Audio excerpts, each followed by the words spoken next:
मुख्यमंत्री भजनलाल शर्मा की नीतियों का यूएई मुरीद हो चुका है। भजनलाल सरकार की नीतियों में यूएई की दिलचस्पी नजर आ रही है।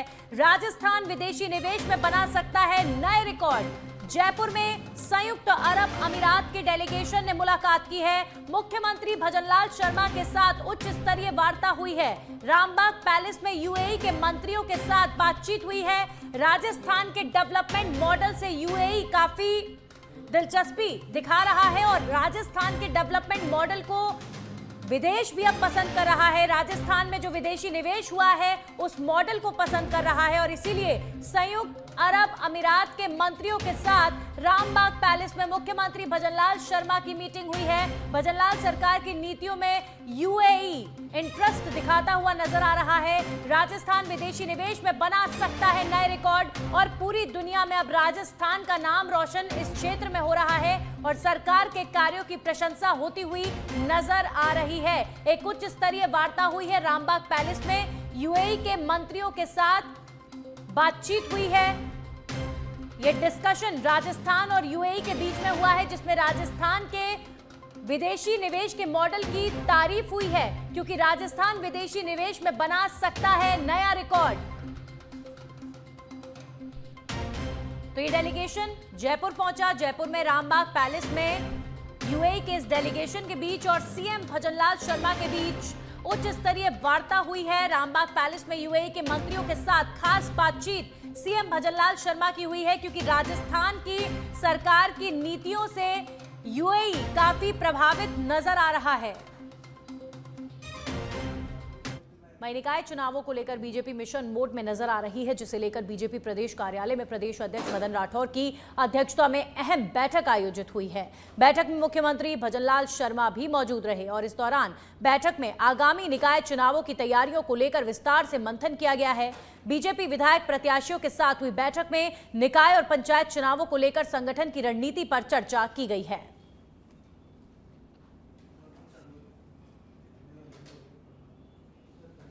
राजस्थान विधानसभा के मॉनसून सत्र की शुरुआत वंदे मातरम के साथ हुई लेकिन इस दौरान विपक्षी विधायक सदन में मौजूद नहीं थे। सत्ता पक्ष के विधायक ही सदन में इस दौरान नजर आए। वहीं संसदीय कार्य मंत्री जोगेश्वर गर्ग ने विपक्ष की गैर मौजूदगी को लेकर कांग्रेस पर निशाना साधा है। उन्होंने आरोप लगाया है कि विपक्ष वंदे मातरम नहीं गाना चाहता था इसलिए सदन में नहीं आया और बिना पूर्व सूचना अनुपस्थित रहा। सत्ता पक्ष ने कहा कि सर्वदलीय बैठक में सदन में आने को लेकर सहमति बन गई थी, इसके बावजूद विपक्ष का सदन में नहीं आना उचित नहीं है।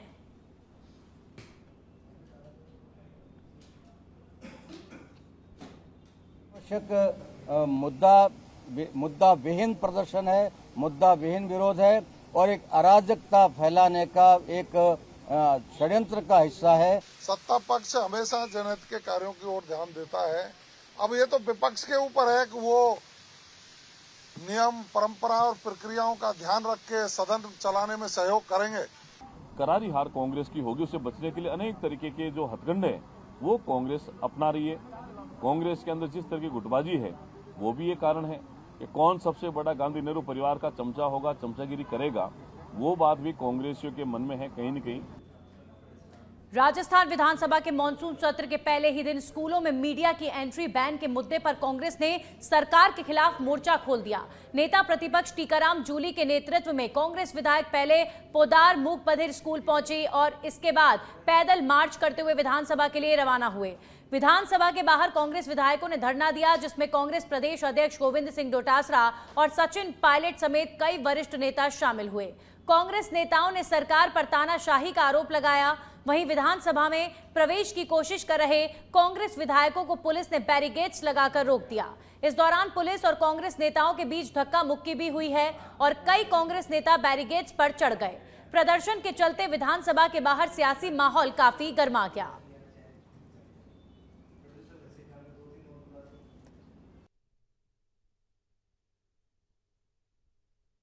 किसी की नहीं सुन रही है, तो बहरी सरकार है, ये सुनना ही नहीं चाहती है। ये तानाशाह सरकार है, तुगल की फरमान जारी करती है। ऐसे ढक्कन कानून लेके आई जो बीजेपी के पापों पे ढक्कन लगा सके। सरकार से सवाल पूछना है, जनता के मुद्दों की बात करनी है। जो शिक्षा का बंटा ढार मदन दिलावर जी और भजनलाल जी की सरकार ने कर दिया है, उसके बारे में बात करनी है। राजस्थान में जो स्कूलों की हालत हैं, छतें गिर रही हैं, पानी बाढ़ का पानी अंदर जा रहा है, बच्चों के जान माल को बहुत खतरा है। सरकार हाईकोर्ट के आदेश की पालना नहीं कर रही है। और इसी बीच रुक करेंगे एक और बड़ी खबर का। जयपुर से खबर है जहां पर निकाय चुनाव आचार संहिता को लेकर यह खबर आ रही है। आचार संहिता के दौरान निकाय कर सकेंगे सामान्य कार्य, पट्टे जारी करने समेत सामान्य कार्य करने की अनुमति दी गई है। विभिन्न शुल्कों में किसी भी प्रकार की रियायत नहीं दी जा सकेगी।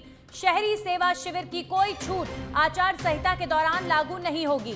वहीं बिना छूट के पट्टे जारी करने की कार्रवाई जारी रहेगी। इस दौरान हो सकेंगे नियमित कार्य। नाम हस्तांतरण, पुनर्गठन, उपविभाजन और भवन निर्माण अनुमति जैसे कार्य हो सकेंगे। आचार संहिता लग चुकी है लेकिन कुछ हद तक छूट भी दी जा रही है ताकि लोगों के कामों में किसी तरीके का विघ्न ना हो। नगरीय विकास विभाग और स्वायत्त शासन विभाग ने आदेश जारी किए हैं। आदेश जारी कर निकायों को स्पष्ट किया गया है आमजन के सामान्य कार्य नियमित रूप से किए जाने चाहिए ताकि किसी को कोई असुविधा ना हो। तो बिना छूट के पट्टे जारी करने की कार्रवाई भी जारी रहेगी। बेशक आचार संहिता लग चुकी हो, इस दौरान जो नियमित कार्य लोगों के हैं उनमें कोई असुविधा ना हो, इसे लेकर दिशा निर्देश जारी किए गए हैं। नाम हस्तांतरण से लेकर तमाम जो अन्य कार्य हैं, नगरीय विकास विभाग और स्वायत्त शासन विभाग ने निर्देश दिए हैं कि वो कार्य प्रभावित नहीं होने चाहिए। आमजन के सामान्य कार्य नियमित रूप से किए जाएंगे ताकि किसी को कोई असुविधा ना हो। बेशक निकाय चुनाव आचार संहिता को लेकर खबर यही है कि आचार संहिता लग चुकी है लेकिन जो नियमित रूप के कार्य हैं वो प्रभावित नहीं हो, ऐसे दिशा निर्देश जारी किए गए हैं। वहीं जयपुर में नगरीय निकाय चुनाव की तैयारियां तेज हो चुकी हैं। जिला निर्वाचन अधिकारी संदेश नायक ने चुनाव तैयारियों की समीक्षा बैठक ली है। आदर्श आचार संहिता की सख्ती से पालना के निर्देश दिए गए हैं। मतदाता सूचियों को शुद्ध एवं अपडेट रखने पर जोर दिया गया है। दावे और आपत्तियों का समयबद्ध निस्तारण करने के निर्देश भी दिए गए हैं। वहीं मतदान केंद्रों के भौतिक सत्यापन और न्यूनतम सुविधाएं सुनिश्चित करने के निर्देश भी दिए गए हैं। संवेदनशील और अति संवेदनशील मतदान केंद्रों की पहचान के निर्देश भी दिए गए हैं। तो निर्वाचन आयोग अपने स्तर पर तैयारियां कर रहा है। ईवीएम के संग्रहण, परिवहन और सीलिंग की तैयारियां, इनकी भी समीक्षा हुई है। स्ट्रांग रूम और मतगणना स्थल के चयन को लेकर भी दिशा निर्देश दिए गए हैं। दिव्यांग मतदाताओं के लिए मतदान केंद्रों पर विशेष सुविधाएं उपलब्ध कराने के निर्देश भी दिए गए हैं। चुनावी गतिविधियों की वीडियोग्राफी सुनिश्चित करने को कहा गया है। इसके अलावा नामांकन स्थल पर आवश्यक व्यवस्थाएं समय पर पूरी की जाएं, इस तरीके के आदेश भी जारी हुए हैं। अधिकारियों को आपसी समन्वय के साथ चुनाव प्रक्रिया संपन्न कराने के निर्देश दिए गए हैं। कुल मिलाकर किसी तरीके से चुनाव की जो ये प्रक्रिया है वो प्रभावित ना हो। जो लोग मतदान करने के लिए पहुंचे उनकी सुविधाओं का विशेष तौर पर ध्यान रखा जाए। ईवीएम की सुरक्षा, ईवीएम की सीलिंग, इस पर भी दिशा निर्देश दिए गए हैं। तो जो आवश्यक व्यवस्थाएं हैं वो समय पर पूरी हो और इलेक्शन में किसी तरह का विघ्न ना हो, इस तरीके के दिशा निर्देश जारी किए गए हैं। वहीं जयपुर के हवा महल विधानसभा क्षेत्र में आगामी नगर निगम चुनावों की तैयारियों को लेकर बीजेपी की संगठन की बैठक आयोजित हुई है। जन सुनवाई केंद्र पर हुई बैठक में मंडल अध्यक्ष, वार्ड संयोजक और जयपुर शहर के पदाधिकारी शामिल हुए। हवा महल विधायक स्वामी बालमुकुंदाचार्य महाराज ने नवनियुक्त वार्ड संयोजकों का स्वागत किया और उन्हें अपने अपने वार्ड में संगठन मजबूत करने की जिम्मेदारी दी। बैठक में वार्डवार बैठकें आयोजित करने, बूथ अध्यक्षों की नियुक्ति, बूथ समितियों के गठन, पन्ना प्रमुखों की व्यवस्था को लेकर चर्चा हुई है। विधायक ने कहा है कि मजबूत संगठन ही चुनावी सफलता का आधार है और कार्यकर्ताओं को पूरी निष्ठा से बूथ स्तर तक संगठन को मजबूत करना होगा। अब खबरों में आगे बढ़ेंगे। हाई स्पीड ट्रेनों के ट्रायल के लिए कोटा मंडल का ट्रैक पूरे देश भर में सबसे सुरक्षित माना जाता है।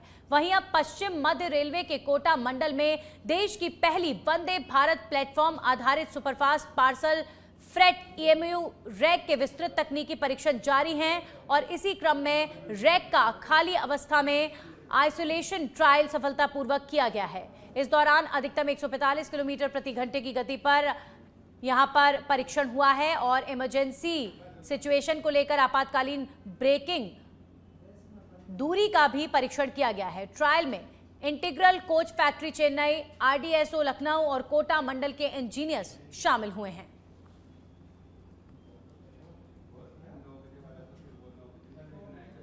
आबू रोड में आचार संहिता का असर है। होल्डिंग बोर्ड हटाने का अभियान अब तेज हो चुका है।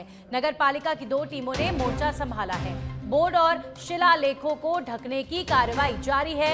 ईओ दीपिका वीरवाल के निर्देश पर कार्रवाई हुई है। शहर भर में लगातार ये मॉनिटरिंग हो रही है, चूंकि अब आचार संहिता भी लग चुकी है और तमाम जो बोर्ड्स हैं, शिलालेख हैं, उन्हें अब ढकने की कार्रवाई की जा रही है। ईओ दीपिका वीरवाल के निर्देश पर यह कार्रवाई हुई है।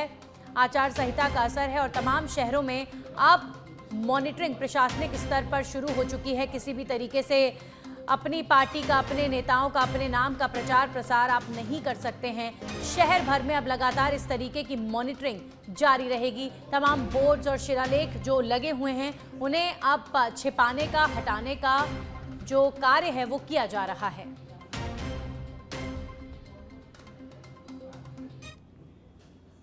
अब खबरों में आगे बढ़ेंगे और बात करेंगे दौसा जिले के महवा से खबर आ रही है, जहां पर नेशनल हाईवे 21 पर सड़क हादसा हो गया है। ट्रैक्टर ट्रॉली और ई रिक्शा में हुई भिड़ंत। हादसे में एक महिला समेत 6 लोग घायल बताए जा रहे हैं। 4 की हालत गंभीर है, जिन्हें जयपुर रेफर किया गया है और सभी घायल ई रिक्शा में सवार थे जो हादसे का शिकार हुए। तो ट्रैक्टर ट्रॉली और ई रिक्शा में जबरदस्त भिड़ंत हुई है। 6 लोग घायल हो गए हैं, जिसमें से एक महिला भी इस हादसे का शिकार हुई है और जो लोग गंभीर रूप से घायल हैं उन्हें जयपुर रेफर कर दिया गया है।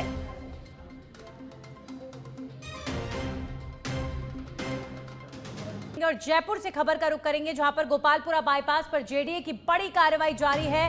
कोचिंग संस्थानों के खिलाफ जेडीए के दस्ते ने मौके पर पहुंचकर सीलिंग की कार्रवाई शुरू कर दी है। जेडीए का अमला मौके पर मौजूद रहा और संबंधित कोचिंग सेंटरों पर कार्रवाई की जा रही है। जेडीए की इस कार्रवाई से कोचिंग संस्थानों में हड़कंप मचा हुआ है और पूरे मामले में जेडीए के सीआई राजेश पाठक से जानकारी लेने का प्रयास किया गया तो वे सच बेधड़क के सवालों से बचते हुए नजर आए। राजेश पाठक ने सवालों पर चुप्पी साध ली। हालांकि जेडीए की टीम नियमों के उल्लंघन से जुड़े मामलों को लेकर कार्रवाई कर रही है। तो गोपालपुरा बाईपास स्थित जो कोचिंग संस्थान हैं उन पर लगातार ताबड़तोड़ कार्रवाइयां हो रही हैं और नियमों का उल्लंघन इनके द्वारा किया गया, जिसके बाद कई कोचिंग संस्थानों पर सील करने की कार्रवाई तक हो रही है। और गोपालपुरा बाईपास पर लगातार जेडीए के इस एक्शन के बाद हड़कंप मचता हुआ नजर आ रहा है। गोपालपुरा बाईपास पर सीलिंग की जो कार्रवाई है वो लगातार जारी है। नियमों के उल्लंघन से जुड़े मामलों में ये कार्रवाई की जा रही है। हालांकि जो जेडीए के सीआई हैं उनसे सच बेधड़क ने बातचीत करने की कोशिश भी की, लेकिन वो मीडिया के सवालों से बचते नजर आए और उन्होंने सच बेधड़क के सवालों पर चुप्पी साध ली। उसके बगल वाली बिल्डिंग आज ही सीजिंग की कार्रवाई हुई। आज 2-3 और बिल्डिंग को सीज करने की कार्रवाई है। कार्रवाई गलत तरीके से की जा रही है। अगर उसका आधार सही हो तो हम भी पढ़े लिखे लोग हैं, संविधान को मानने वाले लोग हैं। ऐसा नहीं कि उसका हम विरोध करेंगे। सरकार द्वारा पूर्व में बाइलॉज बनाए गए कि भाई पार्किंग की व्यवस्था होनी चाहिए, आपके पास फायर्स एनओसी होना चाहिए, आपकी बिल्डिंग कमर्शियली अप्रूव्ड होना चाहिए। अगर कोई बिल्डिंग ये सारे बाइलॉज पूरा करती है तो आप बताइए क्या उसकी कार्रवाई होनी चाहिए? फिर भी हो रही है।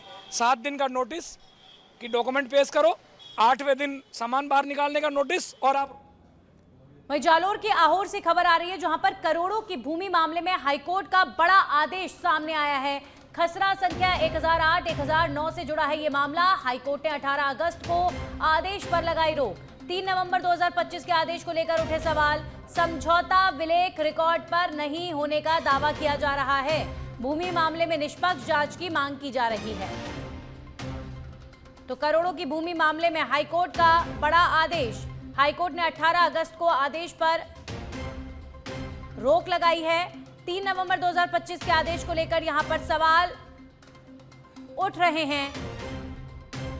समझौता विलेख रिकॉर्ड पर नहीं होने का दावा किया जा रहा है। करोड़ों की भूमि मामले में हाईकोर्ट ने बड़ा आदेश सुनाया है। खसरा संख्या 1008-1009 से जुड़ा ये पूरा विवादित मामला बताया जा रहा है।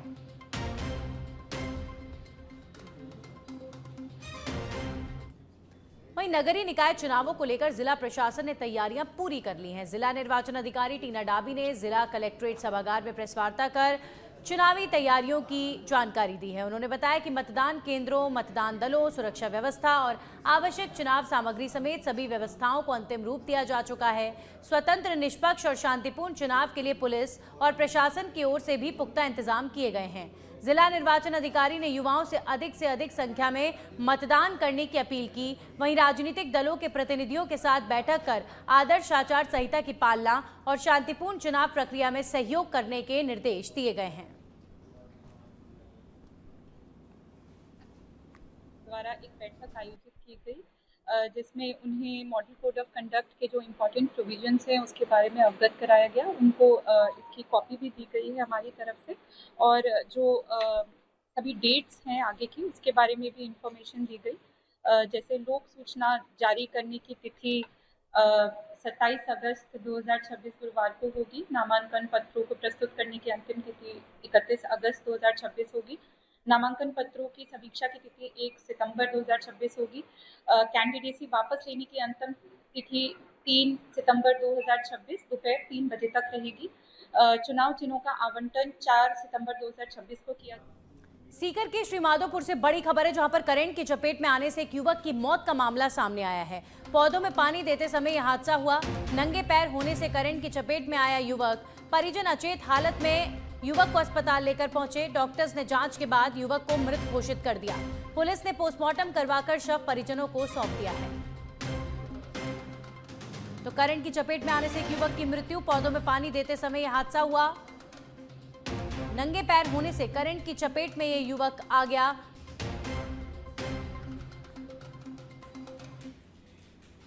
अलवर जिले की रैनी से खबर है अब, जहां पर आवारा पशुओं ने फसलों का नुकसान कर दिया है। फसलों का नुकसान होने से गुस्साए ग्रामीणों ने पशुओं को अटल सेवा केंद्र में बंद किया। पशुओं को अटल सेवा केंद्र में बंद करने से अब प्रशासक नाराज। प्रशासक ने ग्रामीणों के साथ किया अभद्र भाषा का इस्तेमाल। प्रशासक की अभद्र भाषा का वीडियो वायरल हो रहा है। मामले की जानकारी के बाद अब मौके पर ग्राम सचिव पहुंची हैं और ग्राम सचिव ने गौशाला का प्रस्ताव लेने का आश्वासन दिया है। शुक्रवार को होने वाली मीटिंग में प्रस्ताव को लेकर आश्वासन दिया जाएगा।